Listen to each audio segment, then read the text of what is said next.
Hey Catawba River Keepers, Ryan Carter here, Policy Manager. I'm up here today on Lake Rhodhiss, up in Valdez. Wanted to talk to y'all real quick about some storm runoff, particularly what occurs with redevelopments. We know that in North Carolina it is illegal for local communities to have stormwater requirements on redevelopment projects. So thinking about an old mill becoming a brewery or an old strip mall becoming apartments, those sort of repurposed existing properties. There's nothing that we can do about that pavement. So up here today in Valdez, I wanted to show y'all up here on McGuire Creek what that does. So stay tuned for this next video. All right, so here we are in McGuire Creek. Beautiful, beautiful creek. It's got some real challenges going on here.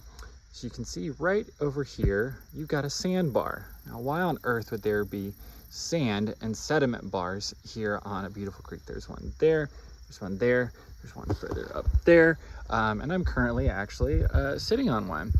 And so what happens when it rains and we get high volumes of water coming down, we get this weird sandy sediment, right? Should look more like over there where you just got a bunch of leaves doing a lot of good stuff.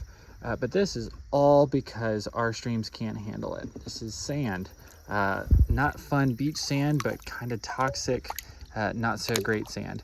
And this is what is flowing out of our creeks, into our rivers, into our lakes.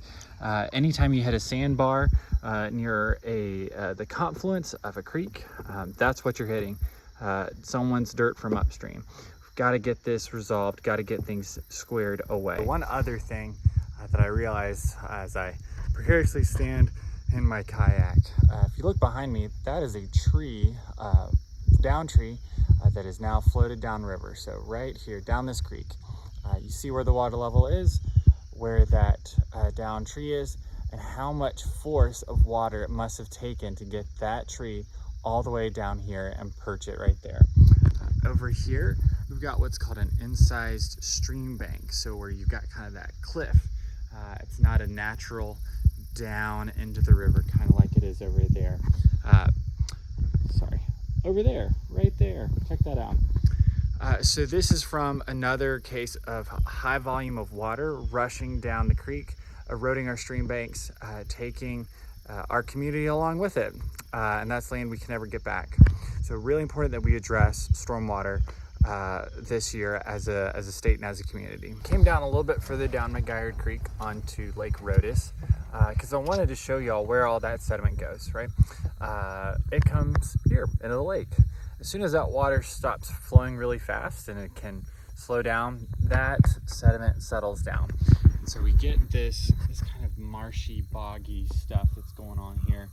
You'll see a lot of different types of plants going on there. And then it becomes an island where you get things like sycamore trees growing on it.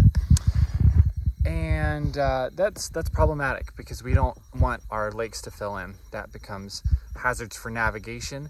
And we know that this soil is not good soil. It's not healthy. As my colleague Morgan likes to call storm runoff, it's urban stew.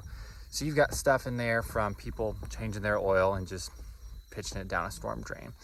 You've got stuff like trash. You've got soaps from people cleaning stuff outside and letting it go into the storm drain. You've got Roundup. You've got lawn care chemicals that folks are using on their lawns. All that eventually ends up in our water and our storms.